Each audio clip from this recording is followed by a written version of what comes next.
नाशिक येथील बहुचर्चित असणारे भोंदूबाबा अशोक खरात याचं आणखीन एक कारनामा उघडीस आलेला आहे। सध्या आपण उत्तर सोलापुरातील कळमन या गावात आहोत आणि ही जी संपूर्ण जी पडीक एकर तुम्हाला जी जमीन दिसते जवळपास 11 एकर 4 गुंठे ही जमीन आहे। गेल्या वर्षी 25 जून 2025 रोजी अशोक खरात यांनी कुठेतरी शक्तीपीठ मार्गाच्या जास्त पैशाचं आमिष बघून या ठिकाणी आता जमीन खरेदी केल्याचं कारनामा समोर आल्याचं चित्र आपल्याला पाहायला मिळत आहे।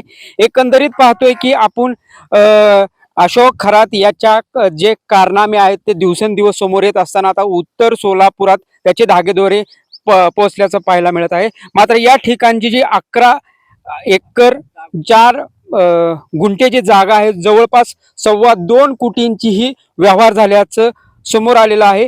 मात्र आपण या ठिकाणी पाहतोय की ही जी जमीन खरेदी केलेली आहे ते जमीन खरेदी केलेले जे बनसोडे कुटुंबीय आहे त्यांच्या मजबुरीचा कुठेतरी फायदा घेतल्याचं अशोक खरात यांच्या खरेदीतून दिसून येत आहे। आणि असा आरोपही बनसोडे यांनी आपल्यासोबत बोलण्यासाठी शेतकरी सुद्धा बनसोडे आहेत। दादा, कशा पद्धतीने हा व्यवहार झाला होता? काय तुमची अशी मजबुरी होती की तुम्ही ही जमीन 4 वर्षापूर्वी विकली, त्यानंतर एका व्यक्तीला विकली, त्यांनी ती अशोक खरातांना विकली। जवळपास तुम्ही 4.7 लाख म्हणजे 5 लाखाला ही जमीन एकर जमिनी विकली आणि दुसरीकडे पाहतोय की समोरच्या पार्टीने 20 लाख रुपये एकराने अशोक खरात यांना विकली। कशा पद्धतीचा हा व्यवहार आहे पूर्ण? मी माझ्या मुलीचं लग्न ठरलं होतं बारक्या, मला 5 मुली जायच्या, मुलगा नाही। मग हे उदरनिर्वाह माझा धाज्यावर काय हे शेती हलकी असल्यामुळं मग ते सर कोणी 1 लाख रुपये उसनं घेतलं मी। त्यांनी म्हणले मग मला जमीन का आधी आधी म्हणलं मी जमीन घ्या, ते म्हणलं नग। मग मला म्हणलं 1 लाख रुपये द्या। मग 1 लाख रुपये दिलं। 5-6 महिन्याचा वायदा केला मी। 5-6 महिन्याचा वायदा झाल्यावर सर आलं माझ्याकडे, मला म्हणलं आता पैसे द्या। मी म्हणलं सर आता जमिनीला गिऱ्हाईक बघा म्हणलं। मग जमिनीला गिऱ्हाईक बघा म्हणल्यावर नग म्हणलं। पुन्हा म्हणलं या सौद्याला आणि 470 घेतली माझ्याकडून जमीन। मी सरला म्हणलं होतं समजा माझ्यापाशी काय कालांतर पैसे आले तर मी जमीन माघारी घेणार आहे सर, तर घ्या म्हणलं होतं। आणि तेवढ्यात 1-1.5 वर्ष झाले की ती शक्तीपीठ महामार्ग आला की आणि मला फोन केला सरनी, आपल्या इकडे रोड आला मी म्हणलं रोड आला सर, आम्हाला काय करायला म्हणलं त्याचं, तर बघू म्हणलं तुम्हाला देऊ की असं बोललं त्यावेळेला। काय नाही ते गपचेपच सौदा झाला। 20 का 25 लाखांनी विकली बी त्यांनी। कुठला माणूस आला होता बारामती गाला कोणी गाला काय माहित नाही, पण ते गपगोळा झालं सगळं। आता सध्या आपण पाहतोय की 11 एकर 4 गुंठे ही तुमची स्वतःची जमीन आहे। तुमच्या पत्नी असेल, मुलगी असेल, ह्या नावाने ही जमीन होती। मात्र जमीन तुमची स्वतःची असताना सध्या अशोक खरात हे नाव तुम्ही ऐकून असेल, त्यांची जी पत्नी आहे कल्पना खरात यांच्या नावावर ही जमीन झालेली आहे। कशा पद्धतीने बघता? कारण शक्तीपीठ महामार्गाचं कुठेतरी जादा मोबदला मिळावा असं आमिष दाखवून या ठिकाणी आता ही खरेदी करण्यात आलेली आहे। तुम्हाला माहिती असेल की अशोक खरात यांनी काही कारनामे केलेले आहेत, त्यातलाच हा एक कारनामा म्हणायचा का? बरोबर आहे, त्याच्यातलंच आहे।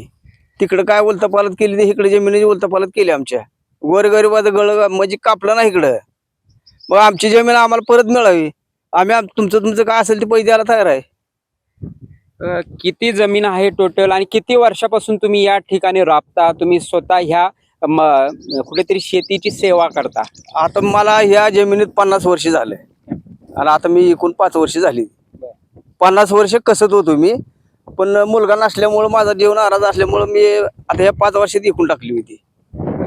तेवढ्यात रोड आला, पुन्हा ह्याची चांदी झाली ना, आम्हाला काहीच नाही त्याचं।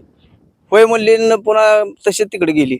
आता सध्या सरकारकडे काय मागणी असणार आहे? कारण आपण पाहतोय की अशोक खरात हे सध्या कोठडीत आहेत, त्यांची जी पत्नी आहे ज्यांच्या नावावर ही जमीन आहे ते फरार आहेत। कशा पद्धतीने बघता? तुमची ही जमीन आहे, तुम्ही म्हणतात की काही वेळासाठी दिली होती, मात्र कुठेतरी तुमची ती जमीन आहे ती थोडक्या किमतीत लिहून घेतल्याचं बघायला मिळतं। म्हणजे आम्हाला जमीन आमची परत मिळावी, आम्ही काय त्यांचं काय पैसे घेतले असले द्यायला तयार आहे आम्ही। आणि पहिले बी बोललो होतो आम्ही, माझे पैसे आले की तुम्हाला परत करतो मी।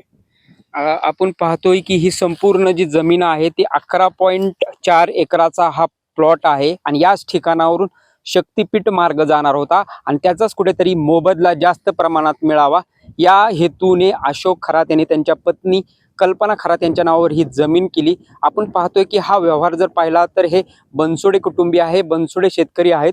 त्यांनी एका माणसाला आणि एका शिक्षकाला ही जमीन विकली होती. त्या शिक्षकांनी पुढे पंढरपूर येथील एका एजंटच्या माध्यमातून अशोक खरात यांच्याकडे हा संपूर्ण व्यवहार झाल्याचं चित्र आपल्याला पाहायला मिळत आहे.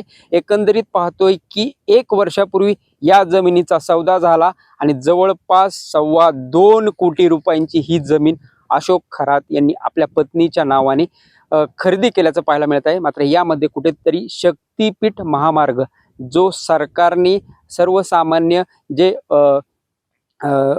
कुठेतरी मार्ग व्हावा, कुठेतरी देवाचं दर्शन व्हावं यासाठी हा मार्ग काढला होता. मात्र ह्या मार्गावरून आपण पाहतोय की अशा पद्धतीने अशोक खरात यांचा आणखीन एक कारनामा उत्तर सोलापुरात पाहायला मिळतोय. प्रीतम पंडित, न्यूज 18 मराठी, उत्तर सोलापूर, सोलापूर.